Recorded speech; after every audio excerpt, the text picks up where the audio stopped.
But first, let's catch up with the day's sports news, and we can join Steve Clamp, who's live at the Ricoh Arena. And Steve, more news now for Coventry City.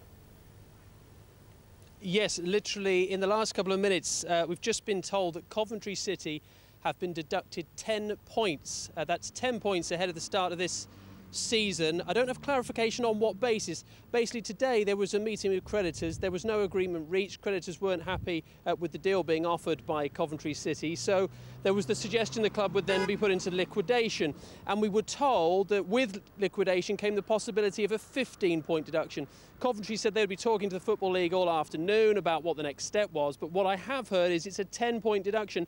So we're not clear yet if they are in liquidation. If they are, I'm surprised it's 10 points. Maybe this is an initial decision with more to follow, but of course, whatever happens, it's a desperately sad day for Coventry City. In a moment, we'll get more of an explanation on the ramifications from a business expert. We'll hear from the fans, but first of all, let's cross to one man who has got Coventry in his heart, the man who led them to FA Cup victory in 1987, John Sillett.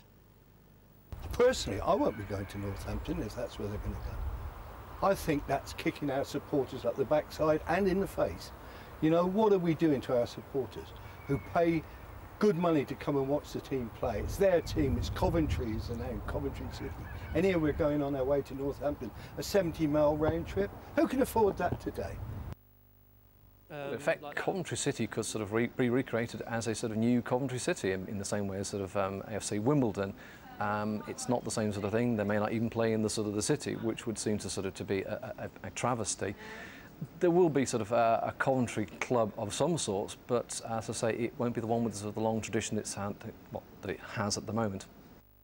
The football club is such an important and integral part of people's lives. I mean, I've been watching the club for, well, 35 years plus, and the thought of the club no longer being there, which is a possibility now, it just breaks my heart. I have to be honest.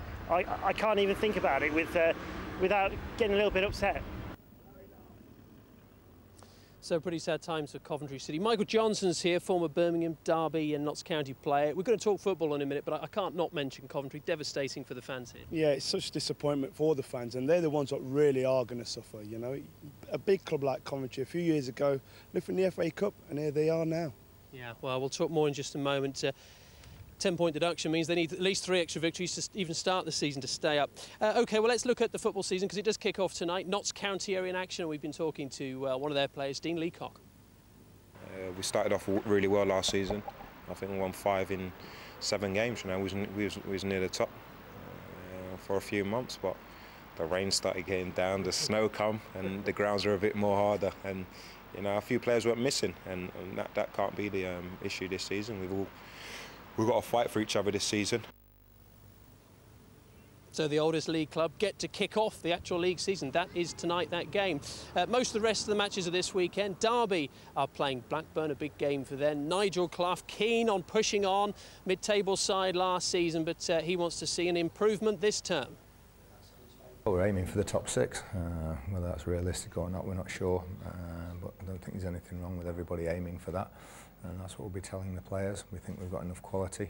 If everything goes our way, you need some luck along the way, certainly with injuries and the odd decision here and there in games. But I think we've got a good enough squad, if they stay fit, to challenge for the top 6. Well, Nigel Clough saying they want to challenge for the top 6. Michael, you might not play football so much anymore, but you're certainly at the games. You're going to see Birmingham and Derby this weekend. Yeah, that's right. I'll be at both games, obviously, making sure that the teams do well. What do you think of their chances? Both Birmingham and Derby don't have huge budgets to play with. Can they reach the top 6 as they both desire? Yeah, I expect Derby to be pushing up, you know, top 10, looking between the 10th and 5th spot for the majority of the season. Big club expectations are there now for Nigel, and he knows that. As regards to Birmingham, I mean, it will be difficult, but I think the home crowd, you know, such a superb crowd at St Andrews, will be there to shout and obviously hopefully bring the boys to some kind of mediocre position, hopefully at least top half of the table.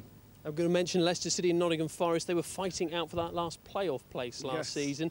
Billy Davis had a great run when he came back with Forest. He's got to maintain that, while Leicester, they did actually get a playoff place and then blew it in the semis. It's going to be difficult, you know, to pick the Leicester lads back up after such a short space of time that they just fell from the league and just missed out the last step. Forest again, you know, with the money that Billy Davis has got, hopefully we'll go on to a good season and they'll be there or thereabouts because Billy knows what's needed at that sort of level. Big club Nottingham Forest, so I think they'll be there or thereabouts. OK, Michael, thank you very much. Good luck to all our sides. Notts County, are they going to win tonight? They're going to go. Of course the boys are going to win. Come on, the Pies. Good man. Great stuff. OK, thank you very much, Michael. Now, it's been pretty much all football, but I will give you the latest on the cricket. England